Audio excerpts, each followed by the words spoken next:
नमस्कार, आप देख रहे हैं आयुष्मान भव। मैं हूं प्रीति सिंह। आज आयुष्मान भव में हम बात करेंगे एक ऐसी समस्या की जो लगभग हर घर में आम सी हो चुकी है। आज बात एसिडिटी की करेंगे। आजकल एसिडिटी या कहें गैस्ट्रो एसोफेगल रिफ्लेक्स रोग कई लोगों को प्रभावित कर रहा है। ये समस्या आम हो चुकी है और ये मुख्य रूप से गलत खानपान, अनियमित जीवन शैली और तनाव के कारण भी होती है। एसिडिटी के लक्षणों में सीने में जलन, खट्टी डकार और पेट में दर्द जैसे कई लक्षण हैं जो शामिल हैं। अगर आपको भी ये समस्या है, परेशानी है, तो इस पर गौर करना बेहद ज़रूरी है। आखिर क्या है एसिडिटी? ये समस्या आखिर क्यों होती है? क्या है इससे बचने के उपाय और इलाज के तरीके? आज हम करेंगे इससे जुड़े तमाम पहलुओं पर बातचीत और चर्चा। और इस पर चर्चा के लिए मेरे साथ 3 खास मेहमान आज आयुष्मान भव में जुड़े हुए हैं और ये तीनों ही मेहमान अलग अलग पैथी से जुड़े हुए हैं। हमारे साथ हैं allopathy expert doctor Ashok Chaudhary, जो कि एडिशनल प्रोफेसर हैं institute of liver and biliary sciences, hepatology and gastroenterology विभाग से हैं। आपका बहुत बहुत स्वागत है डॉक्टर अशोक चौधरी जी। साथ ही हमारे साथ जुड़ रहे हैं सत्य एन दोरनला, जो कि रेजिडेंट मेडिकल सुपरिटेंडेंट हैं स्वामी विवेकानंद आयुर्वेदिक पंचकर्मा हॉस्पिटल से। तो आयुर्वेद का जो नज़रिया है वो हमें डॉक्टर दोरनला समझाएंगे। हमारे साथ होम्योपैथी एक्सपर्ट डॉक्टर श्रुति गोरा जुड़ी हुई हैं, जो कि चीफ मेडिकल ऑफिसर हैं homeopathy directorate of Ayush Delhi. आपका बहुत बहुत स्वागत है डॉक्टर श्रुति गोरा।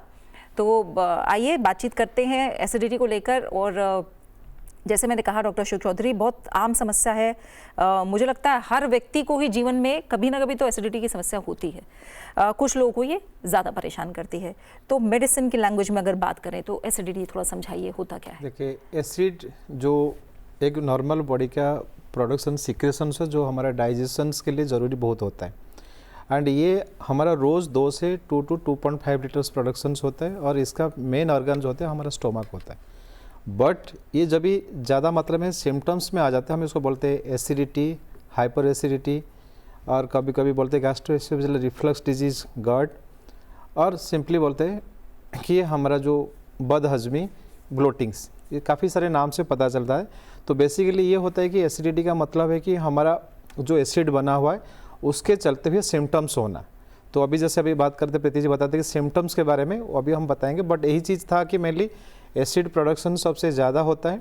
एसिड प्रोडक्शन सिम्टोमेटिक ज़्यादा होता है और एसिड प्रोडक्शन की वजह से हमारा कोई बीमारी की सिम्टम्स में हो जाती है। तो ये तीनों कारण को हम बोलते हैं एसिडिटी और हाइपर एसिडिटी कॉमनली बोलते हैं। ठीक है। और मुझे लगता है कि जो रूट कॉज होता है, जो प्राइमरी कॉजेज होते हैं, वो तीनों पैथी समान ही मानता है। yes. डॉक्टर दोरनला, क्या समझाएंगे आप, क्यों होती है एसिडिटी लोगों को, कारण क्या है? अच्छा, सो आयुर्वेद के अनुसार देर आर 3 बायोडायनेमिक फोर्सेस, वाता, पित्ता एंड कफा। ये सारे सुन भी लिया होगा। तो उसमें पित्ता एक ऐसा फैक्टर है, this is responsible for the digestion and metabolism in human physiology. Acidity context में आयुर्वेद में कहते हैं आम्ल पित्त। Y it is amla pitta? Pitta usually उसकी नॉर्मल फिजियोलॉजिकल टेस्ट इज कड़वापन, बिटरनेस। बट ये for any reason, for external reasons भी हो, इंटरनल रीजन्स भी हो, कुछ दवाई के वजह से, for an number of factors, ये जो बिटरनेस, पित्त का जो फिजियोलॉजिकल जो टेस्ट होती है bitterness, if it will converts into ने acid, sourness, so then it is called amla pitta. Pitta जो natural physiological test of pitta, that is bitterness, has become amla, that is sourness. So the reason it is amla pitta. Then we'll discuss further what exactly other reasons it's making into this. ठीक है। अगर और कारणों पर बात करें तो डॉक्टर श्रुति गोरा, क्या कुछ और कारणों पर आप बताएंगे? जो बेसिक है वो तो समझा दिया कि किस तरह से जो हमारे अलग अलग रस हैं उनमें गड़बड़ी के कारण एसिडिटी की समस्या होती है, और क्या बड़े कारण हैं, और आजकल ये समस्या क्यों लोगों में आम हो रही है? हाँ, देखिए, आजकल ये समस्या आम क्यों हो गई, इसका तो एक सीधा साधा मैं सबसे आसान वर्ड में एक्सप्लेनेशन दूँ, हरी, वरी एंड करी। हमारी जीवन शैली ऐसी हो गई, हम लोग बहुत ज़्यादा हरिडनेस, बहुत ज़्यादा हर चीज़ के पीछे भाग रहे हैं। तो वो एक हमारा लाइफस्टाइल, टेंशन, स्ट्रेस, और उसके ऊपर करी, मतलब फैट फूड ज़्यादा खा रहे हैं, फास्ट फूड ज़्यादा खा रहे हैं, प्रोसेस्ड फूड ज़्यादा खा रहे हैं। तो ये तो रीज़न है कि आज की डेट में ये चीज़ क्यों बढ़ गई। एक तो हमारी लाइफस्टाइल ठीक नहीं रहा, दूसरा हमारा खान पान ठीक नहीं रहा।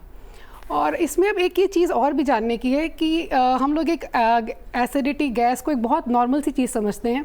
लोगों के ज़्यादातर घरों में आप देखेंगे लोगों का एक रूटीन है, सुबह उठ के हमें खाली पेट एसिडिटी की गोली खानी है। तो उस चीज़ को भी एक समझना पड़ेगा कि ये एक हमारी बॉडी का हमारी बॉडी हमें एक संकेत दे रही है कि यहाँ पर कुछ और गंभीर चीज़ भी हो सकती है। क्योंकि कभी भी आप देखेंगे कोई भी जब क्रॉनिक डिजीज़ होती है, चाहे वो आप डायबिटीज़ लें, थायराइड लें, बीपी लें, कुछ भी लें, उसका सबसे पहला सिम्टम सीधा आपको शुगर नहीं हो जाता है। आप अगर उनकी पेशेंट्स की हिस्ट्री देखेंगे तो एक क्रॉनिक टाइम तक पेट खराब, कॉन्स्टिपेशन था जी, हम गैस की दवाई खाते थे, नींद में दिक्कत थी। तो ये चीज़ें ट्रिगर करते करते ये एक विशाल रूप ले लेती हैं, जो क्रॉनिक डिजीज़ ले लेती हैं। और इसका एक रीज़न भी है। अब ये एक विशियस साइकिल है। जैसे अगर हमारा अपना पेट की बात करें तो हमारा पेट इफेक्ट हो रहा है, सबसे पहला रीज़न इसका स्ट्रेस ही दिया जाता है। स्ट्रेस हार्मोन्स रिलीज़ होते हैं हमारी बॉडी में, कॉर्टिसोल, एड्रेनलिन, उसकी वजह से हमारा डाइजेशन इफेक्ट हुआ तो हमारे गट जो है 70% इम्यून रिस्पॉन्स को उसके लिए रिस्पॉन्सिबल है। तो जब हमारा गट रिस्पॉन्सिबल है, जब हमारा गट कॉम्प्रोमाइज़ होगा तो हमारे सारे बॉडी सिस्टम्स भी कॉम्प्रोमाइज़ होंगे। तो इस चीज़ को एक समझने की ज़्यादा ज़रूरत है कि किसी को ये प्रॉब्लम अपनी लाइफस्टाइल की वजह से हो रही है, गलत खान पान की वजह से हो रही है, या कुछ और फैक्टर्स भी हैं। जेनेटिक फैक्टर्स तो नहीं है, कोई प्री डिस्पोजिंग फैक्टर्स तो नहीं है जिसके लिए ट्रीटमेंट लेने की ज़रूरत है। तो ये सारी चीज़ें टोटालिटी में समझ कर हम इस चीज़ में आगे देखते हैं। ठीक है प्रीति जी, हाँ मैंने कुछ ऐड करूँगा। जैसे अपने काज के बारे में सबसे इम्पोर्टेंट जो बताया अभी, हम क्या खा रहे हैं, हमारा खाने के हिसाब से जो खाना हमारा फूड पाइप को मूवमेंट को कम करता है, ज़्यादा फैटी फूड्स हुआ, ऑयली फूड्स हुए, ज़्यादा स्पाइसेस होते हैं, जो फूड आइटम्स ज़्यादा एसिड प्रोडक्शन करते हैं, थोड़ा सा ज़्यादा तीखा मसाले वाले चीज़ होते हैं। देन दूसरी होता है कि जो कारण से पेट का हमारा प्रेशर ज़्यादा बनता है। जैसे आप बोले कि प्रेगनेंसी में एसिडिटी की सिम्टम्स बहुत बढ़ जाती है। सेम हमारा मोटापा, ओबेसिटी होने से वो बढ़ जाती है। तीसरी है एक मेडिकल कंडीशन हम बोलते हैं हाइटस हार्निया, जिसमें क्या होता है कि फूड पाइप जब भी क्लोज होना होता है वो ओपन रहता है, तो एसिड प्रोडक्शन के ऊपर आते हैं। फिर सबसे ज़्यादा कोई मेडिकल कंडीशंस है, जिनको आस्थमा है, जिनको लीवर की डिजीज़ है, जिसमें फैटी लिवर्स कॉमन एक सिम्टम्स होता है, कभी पेट के अंदर पानी आ जाती है जैसे होता है, किडनी की प्रॉब्लम्स होती है, यूरिक एसिड बढ़ जाती है। तो ये सब कंडीशन से एसिडिटी बढ़ती है मेडिकल डिजीज़ के हिसाब से। फिर कई सारी दवाई के वजह से भी होती है। दवाई का मतलब आप सोचे पेन किलर्स हम लेते हैं, कुछ स्लीपिंग पिल्स होते हैं, ये सब चीज़ हमारा एसिडिटी बढ़ाते हैं।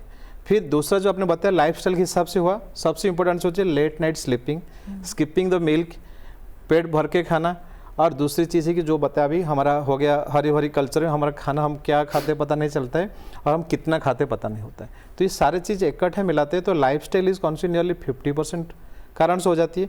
फिर हमारा मेडिकल डिजीज़, मेडिकल कंडीशंस होती है। फिर उसके बाद हमारा दिनचर्या जैसे बताए, बात पीत कफ की बैलेंस होना, ये सारी चीज़ होने से एसिडिटी प्रॉब्लम्स होता है। और ये इतना कॉमन है कि मैंने बोलूँ आज जितना भी लोग सुनते होंगे सबको तो एक एसिडिटी के सिम्टम्स एक बार इनकी लाइफ टाइम में हुआ होगा। एंड अराउंड 1/5 लोगों में 20% में ये रेगुलर प्रॉब्लम्स हो जाती है। तो अभी हम सबसे बात करेंगे कि जिनको सडनली होता है, जिनका लॉन्ग टर्म होता है, बट ये याद रखना हमारा होगा कि कोई मेडिकल कंडीशन से, कोई मेडिकल पिल्स खा रहे हैं, आपके इंसोम्निया नींद की दवाई खाना पड़ता है, स्लीपिंग डिस्टर्बेंसेस है, स्ट्रेस एंग्जाइटीज़ है, वर्क प्लेस की, हमारा फूड पैटर्न की, ये सब चीज़ के साथ हमारा मेडिकल डिजीज़ को सब इकट्ठा करके मानना पड़ेगा कि कारण के लिए होता है। बिल्कुल। तो बहुत अलग अलग कारण एसिडिटी की समस्या के पीछे हो सकते हैं और ये समझना ज़रूरी है हर एक केस में कि आखिर उसके पीछे बड़ी वजह क्या है। इसीलिए ट्रीटमेंट जो होगा आगे उस हिसाब से ही किया जाएगा। डॉक्टर दोनला, जो आपने शुरू में बात बताई और बहुत सारे कारण हमने बताया कि अलग अलग फैक्टर्स हैं जो हो सकते हैं, आखिर कोई व्यक्ति ये कैसे समझे कि उसकी समस्या आम है, ये कभी कभी होने वाली एसिडिटी है, या फिर ये धीरे धीरे गंभीर रूप ले सकती है, क्रॉनिक तक जा सकती है? क्या ऐसे कोई लक्षण हैं, क्या ऐसी चीज़ें जिन पर ध्यान देना है? या अगेन इसमें यही डिपेंड करती है पेशेंट कितना फ्रीक्वेंटली वो कंप्लेन कर रहा है। फिलहाल कोई कह रहा है ऑलरेडी मैं हर दिन मुझे बिना एंटासिड ना खाए तो मेरा दिन नहीं चल रहा है, तो somewhere it is become a chronic problem, वो बिना उसके नहीं चल रहे। एंड आज के डेट में यस, जैसा डिस्कशन चल रही है, there are an number of multiple factors. तो ऐसा नहीं सबको एक एक ही कारण हो, सब में मल्टीपल रीज़न भी हो सकते हैं, विदाउट एनी रीज़न भी एक कॉमन रीज़न हो सकते हैं। कंसिडरिंग आज के डेट में सोसाइटी में ऐसे भी है, हेल्थ कॉन्शियस के नाम पे ऐसा कोई चीज़ एक ही साथ में कर लेते हैं। मतलब यार ये अच्छा होने के लिए ये जूस पीऊँ, उसका करने के लिए ये जूस पीऊँ, वो भी कहीं ना कहीं आपको दिक्कत करती है। फॉर एग्जाम्पल कॉमन जो मैं डे टू डे क्लाइंटेल में देखता हूँ एक सोसाइटी में, पता नहीं, I don't know how it has फैला हुआ है, कहते हैं खाना खाते वक्त खाने ख़त्म होने के 1 घंटे तक, खाने से 1 घंटे पहले तक ये लगभग 2-2.5 घंटे तक कुछ भी पानी नहीं पीना। तो I don't know, this is something which is, ये हम तो स्ट्रांगली कहते हैं ये डेफिनेटली एसिडिटी हो गई होगी। Your in turn you are creating an acidic medium. तो नेचुरली आप खाना खाएंगे, आप पेट में जाकर कुछ ना कुछ हाइड्रोक्लोरिक एसिड से मिलेगा।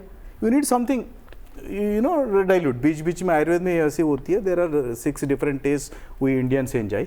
जब एक बार मीठा खाया, मीठा के बाद उसके ऊपर से अपने कोई टीका खा रहे हो, तो जो बीच का जो टेस्ट का डिफरेंस जो टंग सेंस करने के लिए वी एडवाइज दैट बीच में 1 सिप पानी लेना है, so that tongue senses the taste and accordingly body being prepared for suitable enzymes, whatever the hormones to be released।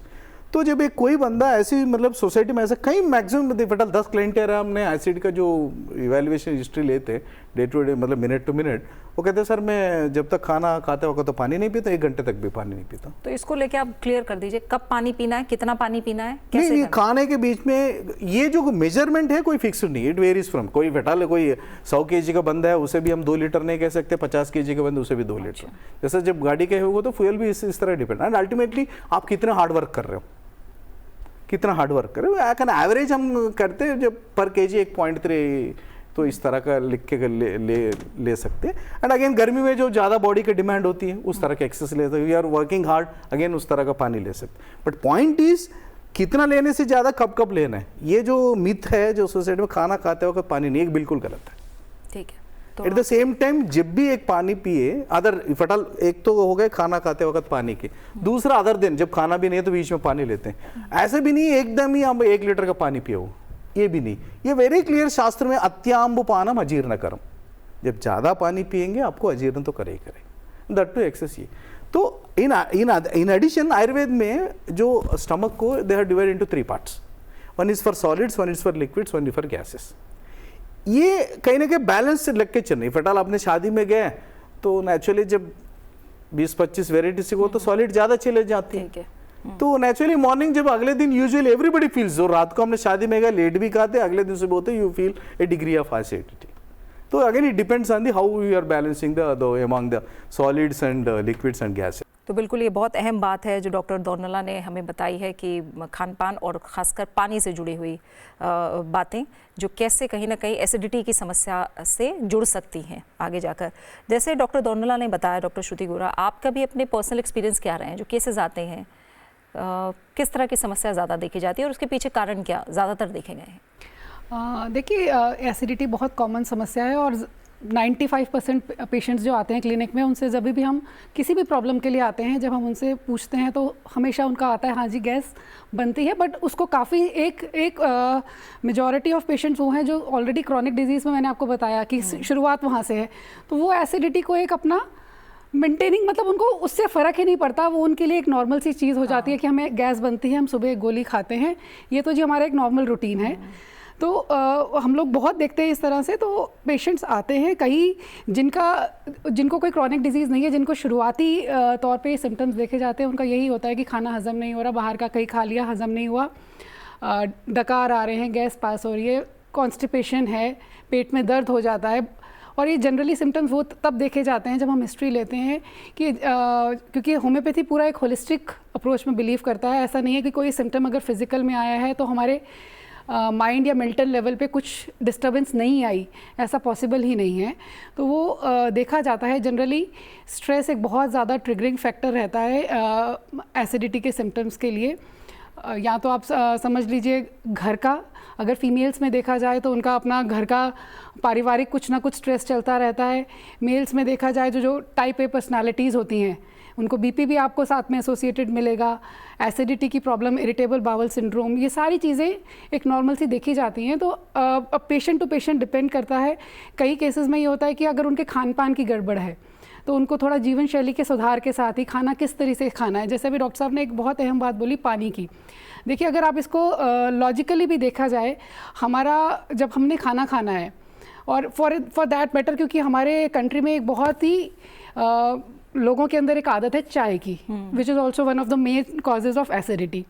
और आप किसी को भी बोल दो आप चाय छोड़ दो, कॉफ़ी छोड़ दो, विच इज़ वो आपके सामने बोल देंगे बट वो छोड़ नहीं सकते हैं। तो हमें उस चीज़ को भी हम पेशेंट्स को कैसे डील करना है। देखिए चाय पीने से हमें मालूम है एसिडिटी होगी, तो उसके लिए सबसे बेस्ट सोल्यूशन क्या है? सिंपल चीज़ें करने भी करी जा सकती हैं।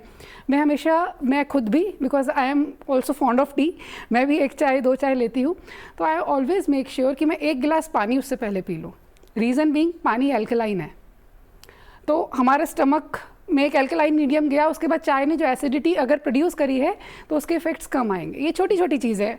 सिमिलरली खाना खाने से पहले अगर आप 1 गिलास पानी पी लेते हैं तो एक तो हमारे न्यूट्रलाइज हो जाता है हमारे जो स्टमक का इन्वायरमेंट है। उसके बाद खाने पीने के करें एक स्मॉल फ्रीक्वेंट मील्स हम लोग अपने पेशेंट्स को एडवाइस करते हैं। बहुत सारा एक साथ ना खाएं। खाना खाने के बाद तुरंत लेटे ना, मतलब हम लोग जनरली यही कहते हैं कि एटलीस्ट आधा 15-20 मिनट आप कुछ फिजिकल एक्टिविटी, चाहे आप चल ही रहे हैं या कुछ कर रहे हैं, एकदम ना लेटें। एटलीस्ट 2 आवर्स का गैप होना चाहिए।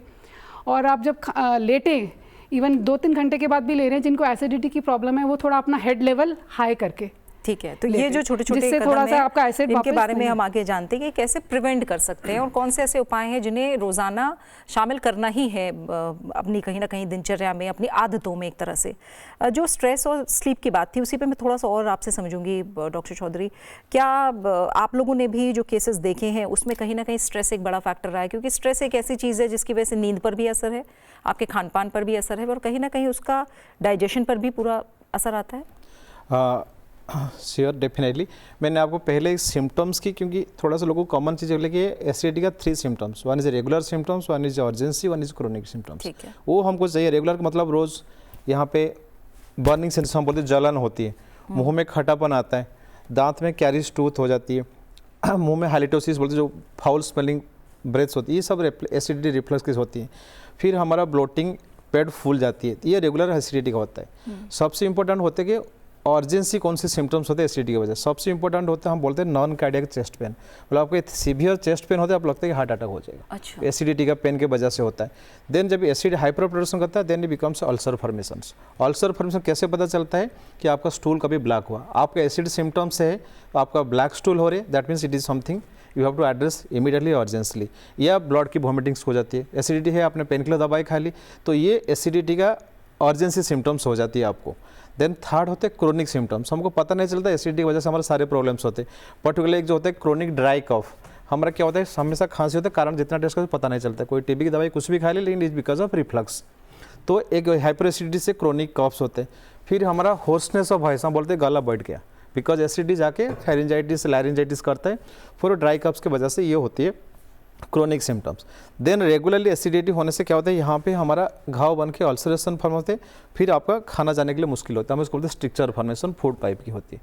तो ये कितना सारे सिम्टम्स है जो हमको पता ना चले कि एसिडिटी का इतना सारे कॉम्प्लिकेशंस हो सकते हैं। ये सब चीज़ को हमारा अवेयर होना इंपॉर्टेंट होता है। तो इन्हें regular complications, urgency and on the chronic disease, ये हमको एसिडिटी के बारे में पता होना चाहिए। देन मैम आपने जो नेक्स्ट पूछा था कि लाइफ स्टाइल को सबसे इंपॉर्टेंट मैं बताऊँ, जिस दिन हमने अभी आयुर्वेद होम्योपैथी मेरे साथ है, हमारा जो बना हुआ बायोलॉजिकल क्लॉक, हम बोलते हैं सर्केडियन रिदम, ये सबसे इंपॉर्टेंट होते हैं। आपके रात को 10 बजे सो के या अर्ली मॉर्निंग ब्रह्म मुहूर्त में उठते हैं तो आपका एसिडिटी की 50% नहीं होना है। ये सबसे इंपॉर्टेंट होता है कि हमारा बॉडी का जो क्लॉक है बायोलॉजिकल क्लॉक के साथ मैच करता है, तो एसिड प्रोडक्शन अपने आप ही कम होता है। So early to bed, early to rise is one of the most important treatment for the acidity. And then जितना आपका इंसोम्निया होता है, मतलब जो बताए स्लीपिंगनेस होती है, आप स्लीपिंग पिल लेते, ये दोनों ही हमारा एसिडिटी बढ़ाती है। एंड तीसरी जो वाला स्लीप रिलेटेड होता है, आपका जितना एंग्जाइटी, स्ट्रेस, वो कन्वर्ट होता है स्लीपलेसनेस के लिए, इंसोम्निया के लिए, हम इसको बोलते हैं टाइप ए पर्सनालिटी हो जाती है। तो इनको एसिडिटी की प्रॉब्लम्स होती है, क्योंकि हम बोलते हैं स्ट्रेस रिलेटेड डिजीज में जैसे हमारा ब्लड प्रेशर्स आती है, हेडेक, माइग्रेन्स आता है, एसिडिटी इस तरीके से एक सिम्टम्स होता है, तो ये एग्रीवेट करने के लिए। तो stress either manifest in forms of over eating also, हम क्या खाते नहीं पता चलता है, अल्कोहल एंड स्मोकिंग, दोनों कारण होते हैं स्ट्रेस रिलीव करने के लिए, स्ट्रेस बूस्टर होने के लिए, वो भी एसिडिटी का कारण होते हैं। तो stress, your lifestyle, your food habits, your addictions, ये सारे चीज़ इकट्ठा हो जाती है हमारा स्लीप डिप्राइवेशन या आप जो बता रहे होलिस्टिक साइंस के लिए। तो मैंने बस इसके थ्रू मैं लोगों को यही बोलना चाहूँगा कि आप रात को 10 बजे तक सोने की कोशिश करें, या अर्ली डिनर 7 बजे तक हम कोशिश करें डिनर ख़त्म करने के लिए, एटलीस्ट 2 to 3 आवर्स गैप रहे हमारे सोने से पहले, क्योंकि एसिड का रिफ्लक्स होगा जो भी स्टोमक फूल होता है। तो हमें सपोज खाना खाया 2 घंटे गैप रहा, जैसे मैडम ने बोला कि वॉक करने के लिए, after the dinner early dinner followed by half an hour of walk, ये सबसे अच्छा तरीका होता है हमारे एसिडिटी रिफ्लक्स को प्रिवेंट करने के लिए। ये हमको रेगुलर करें तो इससे भी हम प्रिवेंट कर सकते हैं। ठीक है डॉक्टर दोनला, कई लोगों को ना बर्प, कई डकारें बहुत आती है, कई लोग गैस ज़्यादा पास करते हैं, एसिडिटी की समस्या अलग है। क्या ये सारी चीज़ें मिलाकर आगे जाकर एक ही तरह की समस्या हो जाती है, या इसके अलग अलग कारण और ये अलग अलग समस्याएं? एसोसिएटेड फैक्टर्स होते हैं। फॉर एग्जांपल यूजुअली आयुर्वेद के मतानुसार देखेंगे, जैसे मैंने बताया वात पित्त एंड कफ, इफटल किन की कफ डोमिनेंट प्रकृति है, उनकी कॉन्स्टिट्यूशन ऐसी है, एंड उनकी खाने पीने में थोड़ा कफ का वाला चीज़, वो ऊपर से जो उनको ज़्यादा डकार आता है। अच्छा। जो जिनको वाटर डोमिनेंट पर्सनालिटी हो वो नीचे से ज़्यादा हवा पास करते हैं, जो पित्त डोमिनेंट पर्सनालिटी होते हैं उनको बर्निंग से ब्लोटिंग ज़्यादा होती है। अच्छा। तो वो ऐसे नहीं सबको एक ही हो, और ड्यूअल भी हो सकता है, ऊपर से भी नीचे। यूजुअली पेशेंट आके ये यूजुअली सर मुझे गैस बन रहा है, तो in OPD I am very specific that मतलब क्या है गैस बनने का। हर पेशेंट का अपने अपने एक परसेप्शन होती है उनकी, वो कुछ सोच के कहता है गैस मतलब क्या है। करे सर वो डकार आता है, कोई कहता है नहीं सर नीचे हवा ज़्यादा पास होता है, कोई कहता है मैं ब्लोटिंग हो। तो तीनों को परसेप्शन अलग हो गए, तो उसके अकॉर्डिंगली फिर हम दोष पकड़ लेते हैं, वो ट्रीटमेंट भी उसी तरह का चलता है। एंड उसका हम इवेल्युएशन करते वक्त भी इनकी कहीं ना फटल कहता है ब्लोटिंग ज़्यादा हो रही, कहीं ना ऊपर से पास नहीं हो रही, नीचे से पास नहीं हो रही, ब्लोटिंग ज़्यादा हो रही। कहीं उसका सिलेक्शन ऑफ द मेडिसिन भी उसके खान पीन में हमें समझ में आता है यार इसको कहने का। फॉर एग्जाम्पल लोगों के और एक ये है, जैसे मैंने पानी का बताया, और एक है जो हम वेरी कॉमन विल सी, रा ऑनियन, रा मिर्ची। अच्छा। दिस इज वेरी कॉमन, ऐसे खाते लोग पता नहीं, मतलब 250 ग्राम का रा ऑनियन खाएंगे, ऐसा लगता है अपने गैस स्टोव के ऊपर बैठा है। अच्छा। तो कह रहे एसिड हो रहे, क्यों नहीं होंगे, ना होगा तो हम एक क्वेश्चन हो जाती, हो रहे हैं मतलब दिस इज वेरी कॉमन। तो कम खाना है, नहीं खाना है, मतलब ठीक है, you can have 1 slice 2 slice, but people मतलब 3-4 रा ऑनियन ऐसे ही खा लेते हैं, मतलब इतना गर्म है वो, इतना पित्त प्रकोप है, दट उसके साथ साथ रा मिर्ची भी खाते हैं। अच्छा। तो ये क्या आप कह रहे हैं कि बहुत कम मात्रा में खाएं? हाँ खाएं। और जिनको है एसिडिटी, वो तो छोड़ना ही छोड़ना है, उनको नहीं खाना, उनको यूजुअली एनीथिंग सलाद के नाम पे लोग, पता ये भी एक अलग सी चल रही है, वेट कम करने के चक्कर में खाना छोड़ के सलाद एक्सेस खा लेते हैं। दैट इज एक्चुअली आयुर्वेद के मतानुसार विदाई। Human digestive system is made to digest not the raw foods, cooked foods. But हमने कुक्ड फूड छोड़ के वजन कम करूं, ये करूं, वो करूं, फाइबर के चक्कर में ये सारे रा खाएंगे, तो मे बी आपको इंस्टेंट आपको टाइम बिंग लगता है, नहीं मुझे अच्छा लगता है, बट तो natural we see in the long term definitely it causes XYZ problem. इसीलिए हमेशा हम भी कहते हैं कि किसी विशेषज्ञ की सलाह जरूर लें। ये नहीं कि इंटरनेट पे देखा रॉ फूड बोला गया तो वो आपके लिए भी फायदेमंद हो, ये जरूरी नहीं है। इसीलिए इन चीज़ों का ध्यान रखना है। आजकल जैसा समझ लो हमारा सिस्टम में भी कई नया फिजिशियंस आता है, तो शास्त्र में पढ़ ही लेते हैं, but anything which is trending होती है ना, हाँ। वो पता नहीं फिलहाल हम ना बोले तो पेशेंट और कुछ ना समझे, अरे ठीक है चलने दो, तो ये भी हो जाता है। बिल्कुल। अब जो आप प्रिवेंशन को लेकर बहुत सारी बातें बता रही थी डॉक्टर गोरा, क्या करना है क्या नहीं करना है, मैं चाहूँगी उसको थोड़ा और बताएं। और होम्योपैथी के ज़रिए जब हम ट्रीटमेंट की बात करते हैं, कितने सफल केसेस देखते हैं इसमें? बहुत ज़्यादा सफल केसेस हैं। देखिए एक यहाँ पर हमने सारी एसिडिटी की बात करी, पर काफ़ी सारे पेशेंट्स में हमारा, क्योंकि हम लोग पेशेंट्स का ना मेंटल सिम्टम्स बहुत ज़्यादा लेते हैं, और आप काफ़ी सारे पेशेंट्स में जिनको जो डिप्रेशन की दवाई पर होते हैं ना, जो एंटी डिप्रेसेंट्स पे होंगे, उनका एक बहुत टिपिकल सिम्टम होता है ज़ोर ज़ोर से डकार आता है, वो उनका सिर्फ फिजियोलॉजिकल सिम्टम है। अच्छा। तो ये जो एक एसिडिटी है ना, it is a manifestation of इस, मतलब बहुत सारी चीज़ों का कहीं पर हमारा मेंटल स्ट्रेस है वो मैनिफेस्ट कर रहा है। तो और होम्योपैथी जब देखती है तो हम हर एक पेशेंट को एज इंडिविजुअल, जैसे अभी आपने बोला अलग अलग सिम्टम्स है, किसी को डकार आ रहे हैं, किसी का पेट फूल रहा है, किसी को नीचे से पास हो रही है गैस, तो ये सारी पर्सनालिटीज़ को अलग अलग, क्योंकि हर एक किसी को भी कोई स्ट्रेस आया तो हर एक की बॉडी ने अलग तरीके से रिस्पॉन्ड किया, तो वो सारे सिम्टम्स देखकर हम लोग ट्रीटमेंट देते हैं। सारा पेशेंट को उसके सारे मेंटल सिम्टम्स भी, ट्रिगरिंग फैक्टर्स इसमें देखना बहुत ज़्यादा ज़रूरी है। ट्रिगरिंग फैक्टर्स देखना, साथ साथ ही हम जो प्रिवेंटिव के लिए तो मेडिसिन हैं, पर साथ साथ में जैसे लाइफस्टाइल मॉडिफिकेशन भी हम पेशेंट्स को एडवाइस करते हैं। और एक जैसे जीवन शैली में ना, जैसे अब ये हमने बोला स्ट्रेस स्ट्रेस स्ट्रेस स्ट्रेस, तो अब स्ट्रेस को काउंटर करने के लिए क्या है, स्ट्रेस हमारा जैसे हमारा जो नर्वस सिस्टम है, सिंपैथेटिक नर्वस सिस्टम है, उससे सारा स्ट्रेस ट्रिगर हो रहा है, सारे हमारे हार्मोन्स कॉर्टिसोल, एड्रिनल, ये सब रिलीज़ हो रहा है। तो अब इसको विपरीत नेचर ने हमें उसके लिए भी कुछ दिया हुआ है, पैरासिम्पैथेटिक नर्वस सिस्टम। अब हम उसको कैसे एक्टिवेट करेंगे, ये सबसे तो हमारा स्ट्रेस ही हम एक्टिवेट करे जा रहे हैं। तो उसके लिए रिलैक्सिंग एक्टिविटीज़ बोली जाती हैं कि आप अपनी कोई भी हॉबी परस्यू करें, आप डांस करें, योगा करें, मतलब एक मी टाइम। आजकल क्या है, आजकल एक मैं पता नहीं कहीं सुन ही रही थी, आजकल हर इंसान सुकून के पीछे भाग रहा है, पर जिस दिन रुक जाएगा उस दिन मिल जाएगा। ये बात समझने की ज़रूरत है। तो अब लाइफस्टाइल ऐसा हो गया, ऐसा नहीं है कि हम अपना काम नहीं छोड़ सकते हैं, बट उसी टाइम में हमें मी टाइम निकालना है, उसी टाइम में अपनी चीज़ें बैलेंस करनी है। एक अपना लाइफस्टाइल जो आजकल हमारा एक तो लाइफस्टाइल ऐसा हो गया, लेट नाइट खाना, वो एक बहुत बड़ा फैक्टर है। स्मोकिंग और ड्रिंकिंग, क्योंकि उससे क्या हो रहा है, हमारा जो डाइजेस्टिव म्यूकोजा या पूरा ही हमारी बॉडी का जो म्यूकोजा है, वो अल्कोहल उसको पूरा डैमेज कर जाता है।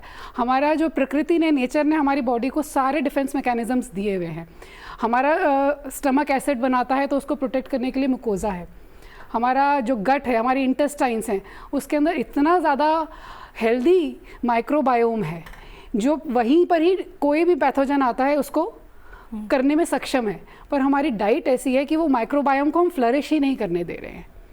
जो हमारी इंटेस्टाइन्स में इतना ज़्यादा माइक्रोबायोम है, अगर हम उसको वो फ्लरिश कब होगा, जब हम हेल्दी खाना खाएंगे। ठीक है, वैरायटी ऑफ फूड्स खाएंगे, उसके लिए फाइबर रिच फूड भी। रफेज का देखिए दो रोल्स होते हैं। एक तो होता है कि हमें होता है कि कॉन्स्टिपेशन ना हो, दूसरा वो उस हेल्दी माइक्रोबायोम का फूड है। तो 1% ऑफ रफेज भी चाहिए। आजकल जो अल्ट्रा प्रोसेस्ड फूड्स हो रहे हैं, रेडीमेड फूड्स हो रहे हैं, उसकी वजह से हमारा सारा जो गट का बैक्टीरिया है वो सारा डिस्टर्ब हो गया है, उसकी वजह से डाइजेशन। तो एक विशियस साइकिल चली जा रही। तो चीज़ों को ना टोटलिटी में ही ठीक करने की ज़रूरत है। मेडिसिन के साथ साथ अपना एक नियमित, मतलब जितना आप एक 6 से 7 घंटे की आप नींद लें, और एक मतलब एक बॉडी को ना एक फास्टिंग मोड कहूँ, कम से कम 12 घंटे की हमारा जो रात का खाना और सुबह के नाश्ते के बीच में एक 12 घंटे, 10 से 12 घंटे का गैप भी ज़रूरी है, जिससे ये है कि हमारा डाइजेशन कंप्लीट होकर हमारा लिवर बॉडी डिटॉक्सीफाई कर रहा है, और हम जो खा रहे हैं उसका भी ध्यान देना है। घर का बना हुआ सादा खाना ही खाना है और कुछ नहीं है।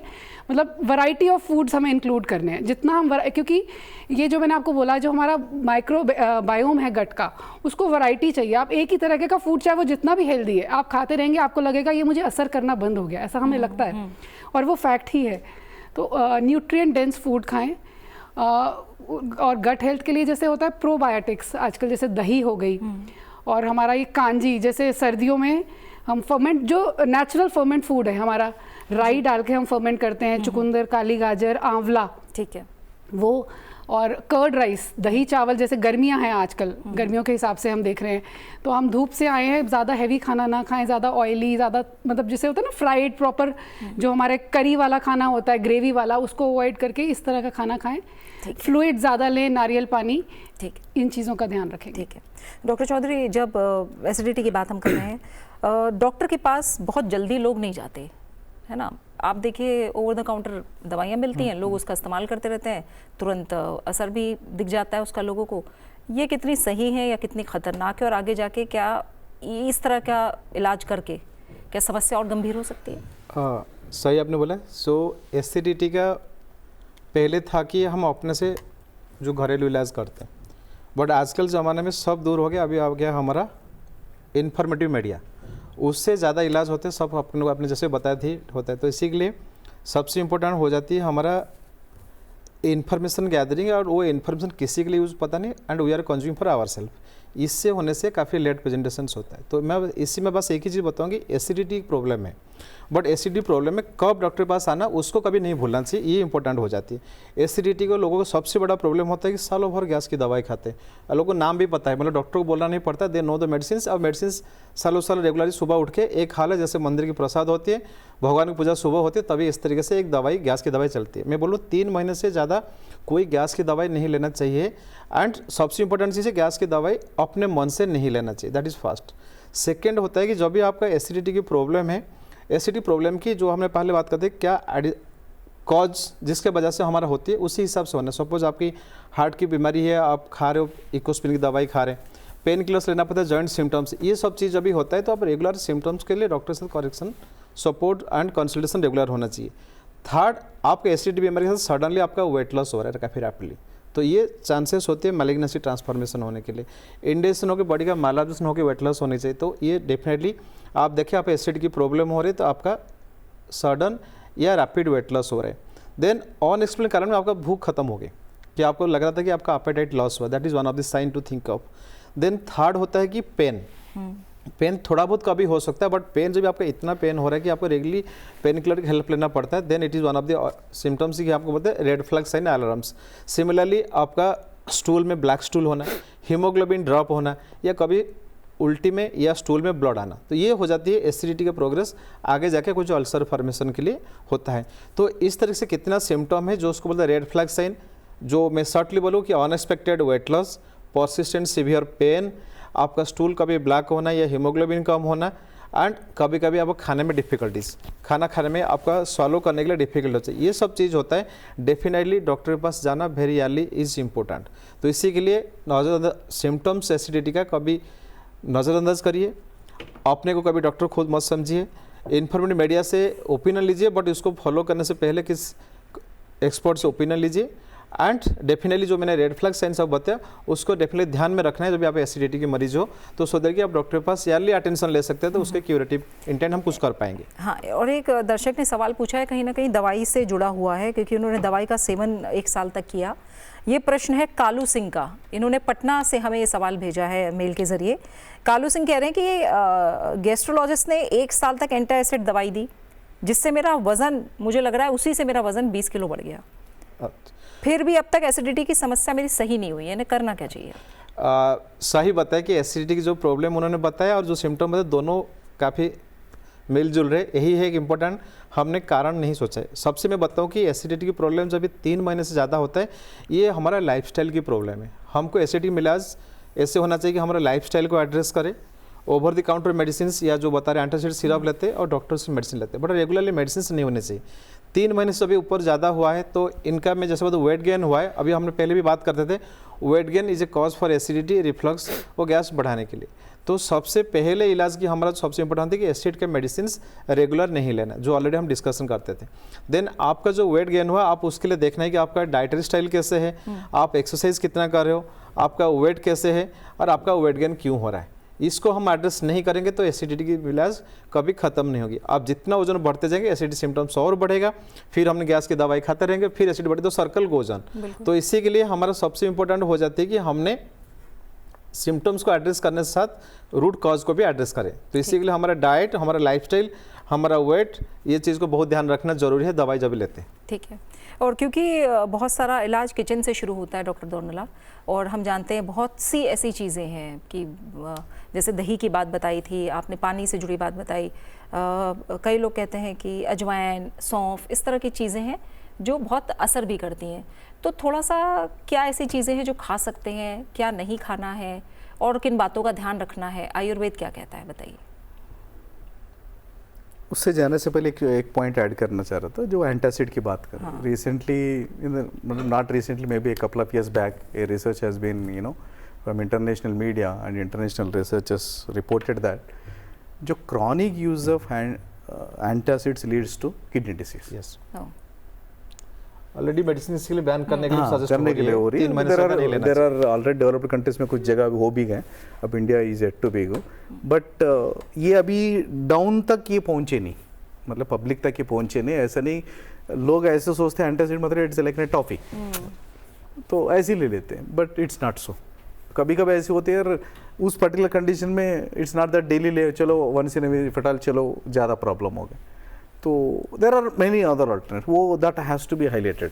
अदरवाइज पब्लिक सोचते हैं ठीक है, डॉक्टर जैसे सर ने बता दिया, वो डॉक्टर ने बोल दिया 1 महीने खा के आओ, वो सोचते हैं ठीक है 1 महीने से चल रहा है, फिर डॉक्टर के पास क्यों जाऊँ, मैं ये ऐसे ही चलाते रहो, तो वो भी कहीं ना कहीं प्रॉब्लम करती है वो, बिकॉज दैट कहीं ना कहीं it coincides with the concept of Ayurveda.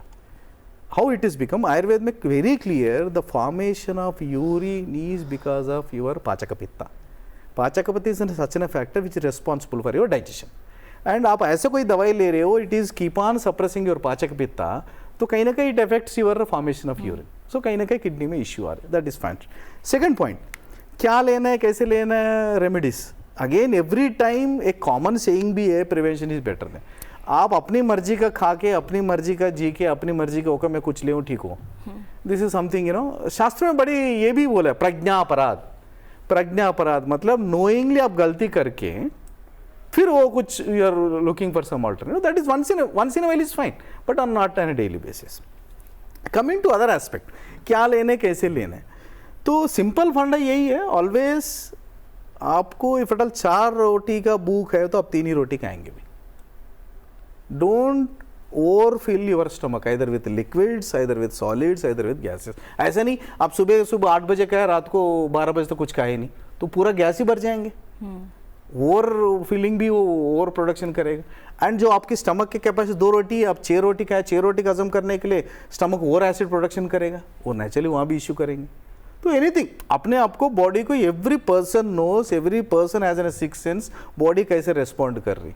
You have to pay attention to your internal environment, क्या करना है, कैसे करना है। रिगार्डिंग किचन की, यस मल्टीपल फैक्टर्स हैं, but we cannot generalize everybody, but सबके लिए कॉमन है मुलेटी। एक सिंपल एक मुलेटी, इवन एक चुटकी भी ले तब भी it benefits, it mild to moderate, तो आगे ना आधा चम्मच तक भी, तो मल्टीपल रीजन इफेक्ट्स है उसका। अदर फैक्टर लोगों की माइंडसेट में ये होती है दही खाने से एसिडिटी कम होती है, बिल्कुल गलत है। अच्छा, वहां इफेक्ट एसिडिटी कम हो तो दही में आप कहीं ना कहीं चीनी मिला के खाएंगे। दही उल्टा कहीं ना कहीं पित्तवर्धक है। तो एसिड लोग सोच के ये सोचते दही मतलब 2-3 3-3 कटोरे भर के खाते, उस टाइम आपको ठीक, उनको ठीक लगता है, सैटिस्फैक्शन मिलती है, अरे वाह बढ़िया है। But and the chronicity maybe in the down the line 1 हफ्ते 2 हफ्ते 3 हफ्ते हमें पता ही नहीं चलता, बैक एंड पे प्रॉब्लम अग्रेट होते रहते। और अगर चीनी मिला के खाएं और विद सीमित मात्रा में, but limited fine is that is okay. तो शास्त्र में क्लियरली बोला। एंड वो लोगों का और एक भी है, एसिड हो रही है मैं ठंडा दूध पीऊंगा, इंस्टेंट आपको लगता है अच्छा है, but otherwise it's not advisable. And ये गर्मी के सीजन में लोगों की है जो डे एवरी डे बच्चों को ये भी देते हैं, माँ जो घर में है वो you know milk shake, so fine, but ना, हाँ विरुद्ध आहार में आती है वो, कहीं ना कहीं डेली इज नॉट एडवाइजेबल। ठीक है, वो शेक बना के देना उसे। ठीक है, तो ऐसी छोटी छोटी बातें हैं, और फिर से हम यही कहेंगे कि इसीलिए कहते हैं कि विशेषज्ञ की सलाह ज़रूर लें, उसके बाद ही अपने खान पान में कुछ बड़ा बदलाव करें या कोई भी दवाई का इस्तेमाल करें। और जैसा अभी डॉक्टर ने बहुत ज़रूरी बात बताई और बार बार कहा है कि किसी भी दवा का इस्तेमाल 3 महीने से ज़्यादा नहीं करना, और वो भी वो दवा हो जो कि डॉक्टर ने आपको दी हो।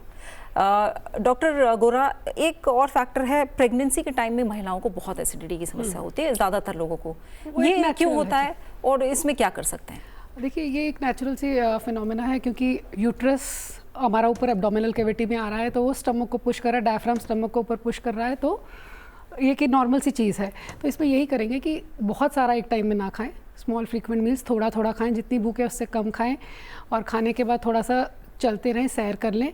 ज़्यादा ऑयली फूड ना खाएं, ज़्यादा भारी खाना ना खाएं, जो इजीली डाइजेस्टेबल फूड हैं वो खाएं, क्योंकि ये नेचुरल सी चीज़ है। और इसमें कई शुरू में कुछ फीमेल्स को ये भी होता है कि वॉमिटिंग की, बहुत सारी वॉमिटिंग की समस्या हो जाती है, खाना बिल्कुल नहीं पच रहा है। जो फर्स्ट ट्राइमेस्टर में हो रहा है वो तो प्रेगनेंसी रिलेटेड वैसे ही है कि सिम्टम्स हो रहे हैं, उसकी वजह से हो रहा है। जब थर्ड ट्राइमेस्टर में तो यूट्रस पूरा ऊपर एब्डोमिनल में आ चुका है, तो स्टमक के लिए जगह ही नहीं बची है।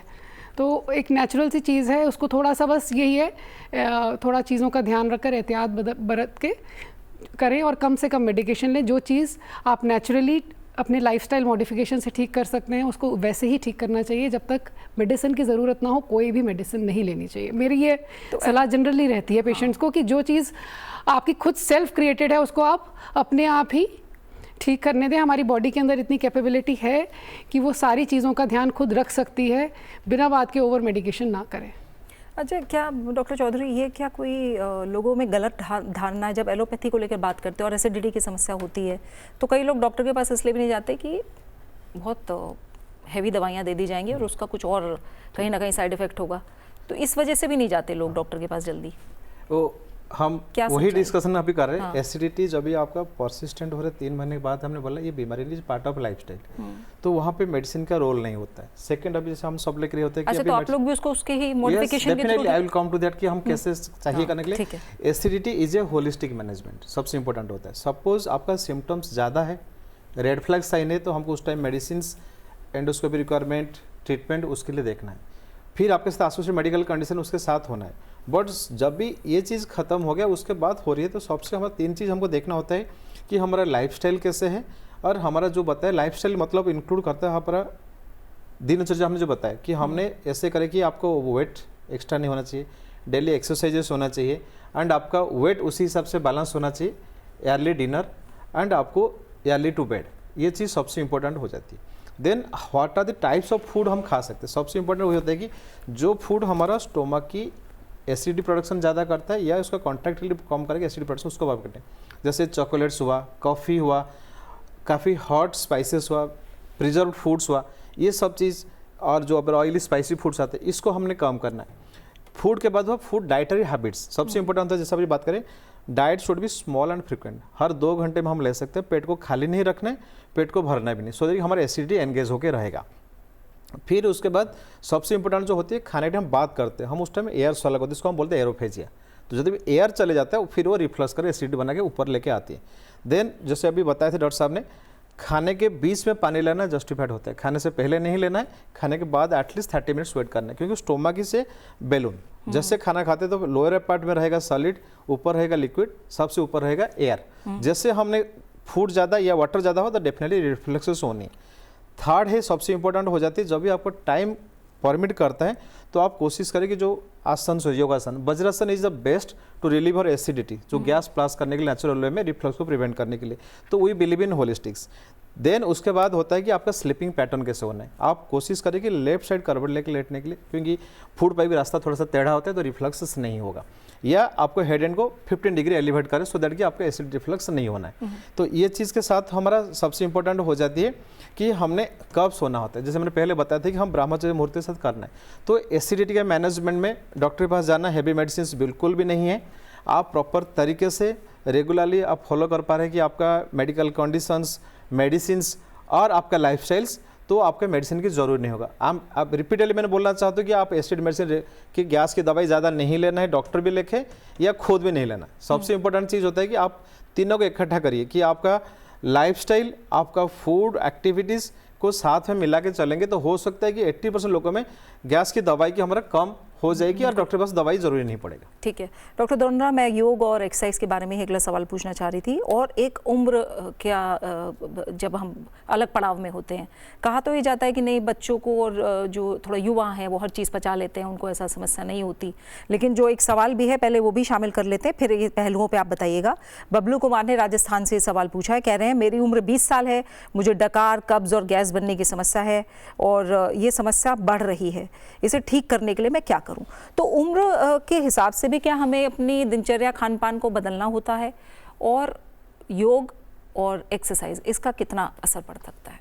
या तो considering his age, if at all मान लो यही पेशेंट मेरा ओपीडी में आए तो नेचुरली इफ एट ऑल वो कह रहा है ये इस तरह का, तो मैं पूछूंगा यार एक्सेस प्रोटीन ले रहे हो तुम? अच्छा, 10 में 9 पेशेंट, फिर से बड़ा ट्रेंड है। हाँ 10 में 9 तो हाँ ही बोलेंगे। इधर वो आर्टिफिशियल हो, घर में इफ एट ऑल मान लो ये 20 साल के बच्चे सुबह उठते 4, 5, 10, 6 अंडे खा रहे हैं, तो क्या होगा?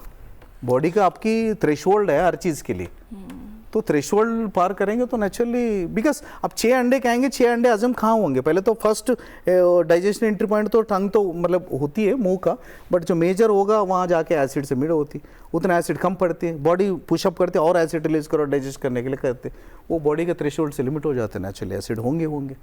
एक तो ये, दूसरा और एक चीज़ है, शास्त्रों में वेरी क्लियर है, जब भी आप खाना खाते हैं तो एक इट्स नॉट दैट तुरंत you will move on to the physical activity. खाना खाते ही आप फिजिकल एक्सर्शन नहीं करेंगे। अब एक्सर्शन नहीं करेंगे, इफ एट ऑल कुछ लोग, मैं कहता हूँ रात को खाना खा के 2-2 घंटे वॉकिंग पे चले जाते हैं। अच्छा, एंड उसमें मैक्सिमम पेशेंट कहते हैं, उनकी मैक्सिमम कंप्लेंट ये होती है, सर मुझे दोनों टांगे में दर्द होते, रात को नींद नहीं आते। फिर मैं इमीडिएट क्वेश्चन, फटाल कोई मुझे कह रहा है सर मेरे दोनों टांगों में मतलब काफ मस्जिद में पेन होते हैं, रात को नींद नहीं आते हैं, तो क्या करें? मैंने बोला आप रात को कुछ खाना खाने के बाद फिर अच्छा लंबा सफ़र में चल, हाँ सर 2 घंटे वॉकिंग करता हूँ, हो गए काम। Actually the moment you take in food, तो आपकी बॉडी की मोर और लेस सर्कुलेशन आप स्टमक की तरफ होती है, उसको प्रॉपर डाइजेस्ट करें। अब उसके बाद ही वॉकिंग में चले गए, circulation naturally will be gets diverted to your legs, तो डाइजेशन कॉम्प्रोमाइज हो जाएंगे। उसकी जो भी मेन प्रॉपर मतलब डाइजेशन नहीं होंगे, प्रॉपर डाइजेशन होंगे, प्रॉपर ऑब्जॉर्प्शन होंगे, प्रॉपर असिमुलेशन नहीं होंगे, तो इट्स एन चेन प्रोसेस। तो क्या करना है खाने के तुरंत बाद? वो नहीं, तो खाने के बाद जैसे डॉक्टर साहब ठीक है, कहीं ना कहीं अल्टीमेटली ये हाफ एन आवर की जो है, मतलब इट्स नॉट दैट लॉन्ग, ये तो एक्सर्शन नहीं होगा, एक कॉमन है, बट शास्त्र के अनुसार एक ही कहती है भुक्त्वा शतपथम गच्छति। अच्छा, मतलब एक डिक्टम है, मतलब खाना खाने के बाद आप you can an ideal is 100 steps. ठीक है, किसी के ज्यादा है तो वेट है तो कुछ ऊपर नीचे हो सकते हैं 10-20%, मतलब 50% मान लो, 100 स्टेप्स होगा तो 150 कर लो, but it's not that you will go on for वो कहीं ना कहीं एडवाइजेबल नहीं। तो होंगे वहाँ अगेन इट लीड्स टू कहीं ना कहीं आपको लगता है एसिडिटी है, बट वो in longer duration that will convert into some other problems. ठीक है, तो अब जाते जाते तीनों से मैं वो बच्चे का एड्रेस कर ले, तो उसका एड्रेस नहीं हुआ, जो उनका ये कहना है कि 20 साल की उम्र है, तो इसका 3 चीज़ देखना पड़ेगा। फर्स्ट ऑफ ऑल भी यंग बच्चे में हो रहे हैं, जैसे सर ने बताया फूड हैबिट्स का होता है, आजकल सबका हो गया कि स्ट्रेस, रात को ज़्यादा लेट सोना है, एसिडिटी सबसे कारण होता है, यूट्यूब फेसबुक इंस्टा के कारण से होता है। तीसरी इंपॉर्टेंट हमारे एक आती है फूड एलर्जी, काफ़ी सारे फूड का एलर्जी होता है जो पता नहीं चलता है, यंग एज में वो एसिडिटी करते हैं। एंड और एक इंपॉर्टेंट होते हैं उसमें, एक होता है ग्लूटेन एलर्जी, जो हम बोलते हैं सीलिएक डिजीज। यंग एज में एसिडिटी होता है तो हमको एक gluten allergy, celiac disease, food allergy in general, and third है कि जो आप बताए लाइफ स्टाइल स्ट्रेस को भी ऐड करना पड़े फूड के साथ, क्योंकि सबको एड्रेस करने से एक यंग बच्चे को आप एड्रेस कर सकते हो। ठीक है, यानी कि बहुत सारी चीज़ों में सुधार करके भी अगर वो समस्या बनी है तो एक एलर्जी टेस्ट भी कराएं। डेफिनेटली। अच्छा, ठीक है। जाते जाते मैं चाहूँगी कि आप तीनों ही क्या सलाह देना चाहेंगे जो एसिडिटी से जूझ रहे हैं उनके लिए भी, और किसी को एसिडिटी ना हो, क्योंकि जैसे हमने कहा कि हर एक को ये समस्या कहीं ना कहीं होती है। श्रुति गौरा, आप क्या बताएंगी जाते जाते, क्या सलाह है? मैं यही कहूँगी कि अपना खाने पीने का नियमित रूप से अपना खाना पीना करें, बाहर का जंक फूड, प्रोसेस्ड फूड बिल्कुल ना खाएं, जो पैकेट फूड होता है ना, घर का ताज़ा बना हुआ खाना खाएं, और सारी ये नहीं है कि एक ही चीज़ के पीछे, प्रोटीन के पीछे पड़ गए तो प्रोटीन ही खाएं, क्योंकि आजकल लोग प्रोटीन ले क्यों रहे हैं उसका भी एक रीज़न है। आजकल जो प्रोटीन वेट लॉस के लिए इसलिए लिया जा रहा है कि प्रोटीन को डाइजेस्ट करने में बॉडी को ज़्यादा शक्ति लगती है, और प्रोटीन एकदम इंस्टेंट एनर्जी नहीं देगा, तो एनर्जी के लिए प्रोटीन यूज़ करना वो भी एक कहीं ना कहीं गलत है। एनर्जी का प्राइमरी सोर्स हमारी बॉडी में कार्बोहाइड्रेट्स है, तो मतलब कार्बोहाइड्रेट्स भी होने चाहिए, प्रोटीन भी होने चाहिए, और सही मात्रा में फ़ैट भी होना बहुत ज़रूरी है हमारे इंटेस्टाइन्स के फंक्शनिंग के लिए, क्योंकि फ़ैट जो है ना, हेल्दी फ़ैट है, जो हमारा देसी घी है, नॉट रिफाइंड फ़ैट नहीं, जो देसी घी है वो एक लेयर बनाता है हमारे इंटेस्टाइनल म्यूकोजा में और उसको प्रोटेक्ट करता है एलर्जन से। तो हर एक चीज़ जो हमारा कल्चर में पहले भी थी और अभी भी हम जो सब भूलते जा रहे हैं इन सब फूड फैट्स के, तो उन सब चीज़ों को जो थी उन सब का एक रीज़न था, लॉजिकल रीज़न था। कार्बोहाइड्रेट्स था, रोटी थी, दाल थी, सब्ज़ी थी, सलाद भी था, घी भी था, और कुछ साथ में खाने के साथ कुछ प्रोबायोटिक ज़रूर ऐड करें, प्रोबायोटिक और प्रीबायोटिक दोनों।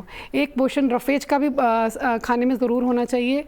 कुछ प्रोबायोटिक, कर्ड, छाछ बनाकर, जैसे अभी गर्मियों का टाइम है, छाछ, कर्ड राइस, कुछ चावल की कांजी पहले भी बनती थी, रात के बचे हुए चावलों में पानी डालकर उसमें सुबह दही मिलाकर, वो आप नेचुरल वे में बेसिक्स जितना जाएंगे, हाँ बैक टू बेसिक्स हम जितने जाएंगे, क्योंकि पहले ये सब समस्या नहीं होती थी, ये अभी आ रही हैं। तो डेफिनेटली सारा हमारे सामने ही है चीज़ कि पहले जो चीज़ नहीं थी और अब आ रही है।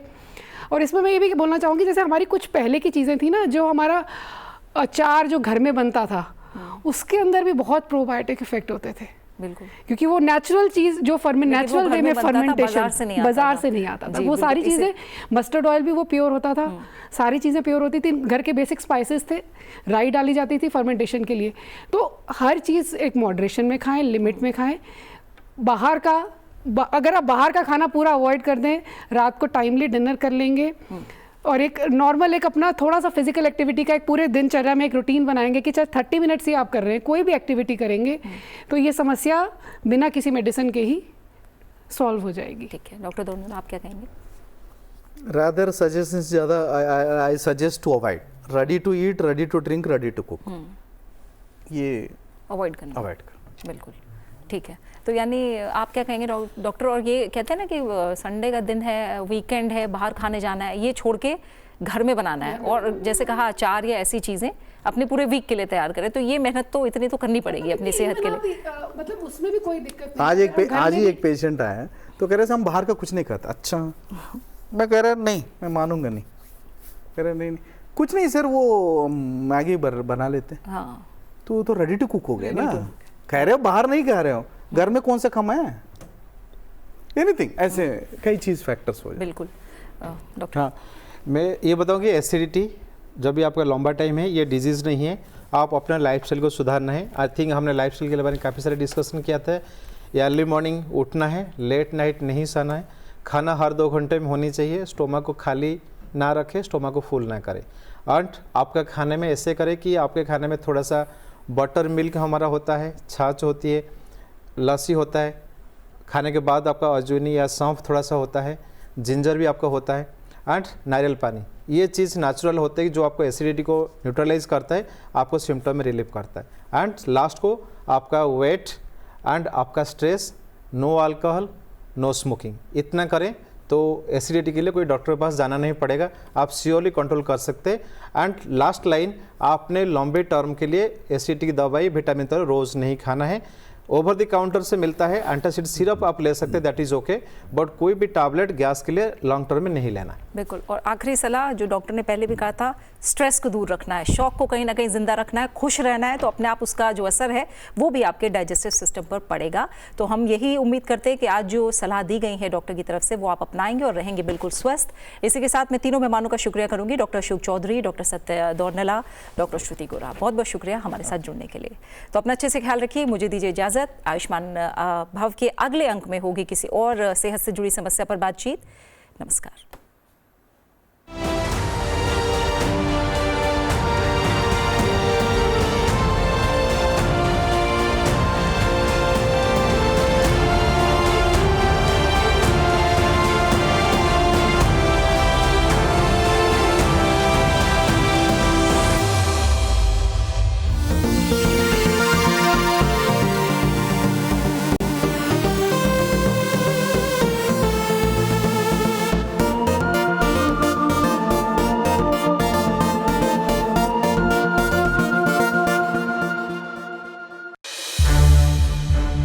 संसद टीवी के और भी प्रोग्राम्स देखने के लिए सब्सक्राइब करें हमारा YouTube चैनल और हाँ, इन्हें लाइक और शेयर करना ना भूलें।